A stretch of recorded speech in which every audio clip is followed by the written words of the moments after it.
Saint-Pierre, a peaceful town at the foot of Mount Pelée. What if today everything were to change again, a sudden explosion, a roar that tore through the sky? In a few moments, a fiery cloud would descend the slopes, engulfing everything in its path. A catastrophic scenario, but one that was very real in 1902.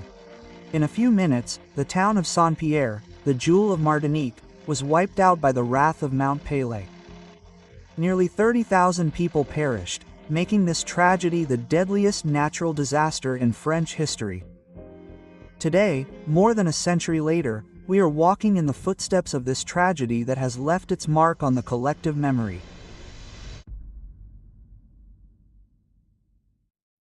At the turn of the 20th century, Saint-Pierre was the economic and cultural capital of Martinique.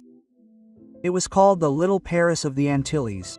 With its 30,000 inhabitants, its lively port, its famous theater and its shopping streets, the town shone throughout the Caribbean.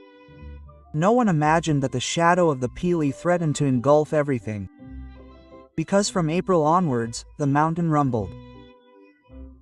Fumaroles rose, frenzied explosions resounded, ash rained down and devastating mudflows were already descending towards the sea.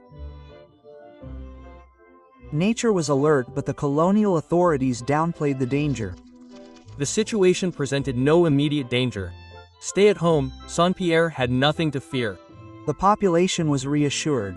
There was no risk. Saint-Pierre could continue to live normally. These words intended to calm the population on the eve of the elections actually condemned an entire town. But on May 8th at 8:02 in the morning, everything changed. A dome of lava blocking the crater gave way under the accumulated pressure. A fiery cloud, a mixture of burning gas, ash and incandescent blocks, hurtled down the slopes at over 500 kilometers per hour. In less than 2 minutes, Saint-Pierre disappeared. The scorching blast killed nearly 30,000 people. Nature struck, but the human decision not to evacuate transformed the eruption into an apocalypse. In 2 minutes, an entire city, 30,000 human beings, was struck by lightning and disappeared under the action of an irresistible natural force. To immerse yourself in this era and understand the scale of the loss, all you have to do is visit the Péret Museum. Through photographs, charred stones, and objects frozen in ash, each piece tells the story of the brutality of May 8th like a time capsule of that tragic morning.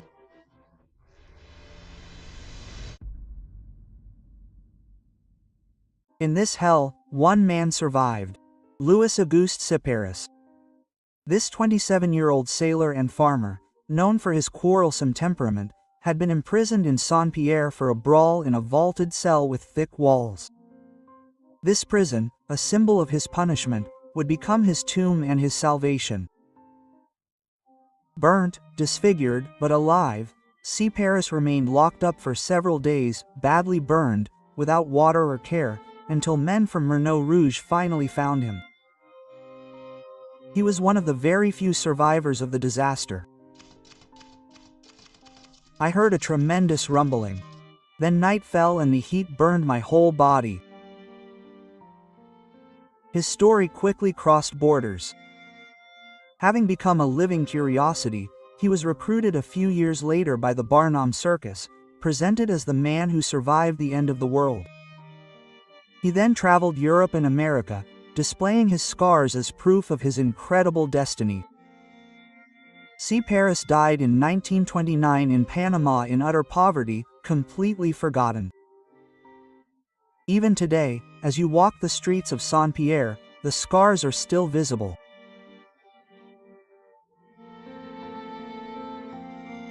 The charred walls of the theater, the remains of the church, the prison of Cyparis.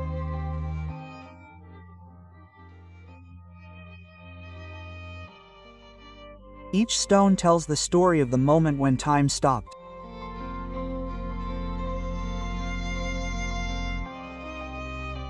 These ruins, listed as historical monuments, are a reminder that memory never fades. To understand Mount Pelée and the power of volcanoes, a must-see is the Earth Sciences Discovery Center in Saint-Pierre. Here, memory meets science.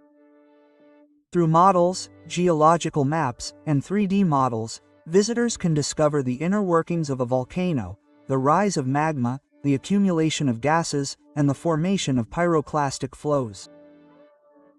Interactive experiments allow visitors to visualize earthquakes, simulate an eruption, and understand how scientists monitor volcanoes. But this place is not just a museum, it is a space for popularizing science. Data, models, and educational films help everyone, adults and children alike, to grasp the complexity and power of natural phenomena. But to feel the power of the volcano, all you have to do is go and meet it. Climbing Mount Pelée is like walking on a volcano that is still active.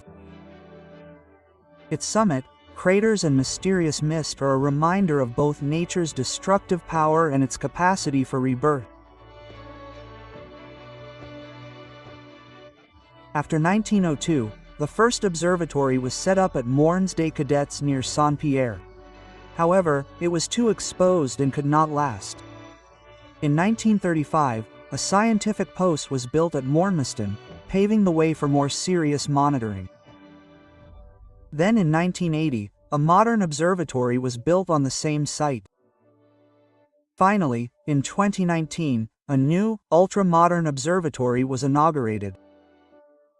Equipped with sensors, cameras, and seismic networks, they monitor the slightest activity on the mountain day and night. Thanks to this scientific vigilance, the people of Martinique now live safely at the foot of one of the world's most feared volcanoes. Saint-Pierre is a martyred city, but also a city that stands firm. Its history reminds us that nature belongs to no one and that remembering disasters is the key to building a safer future. By walking through its ruins, climbing the Pelée, visiting its museums, we walk both in the ashes of the past and in the light of resilience.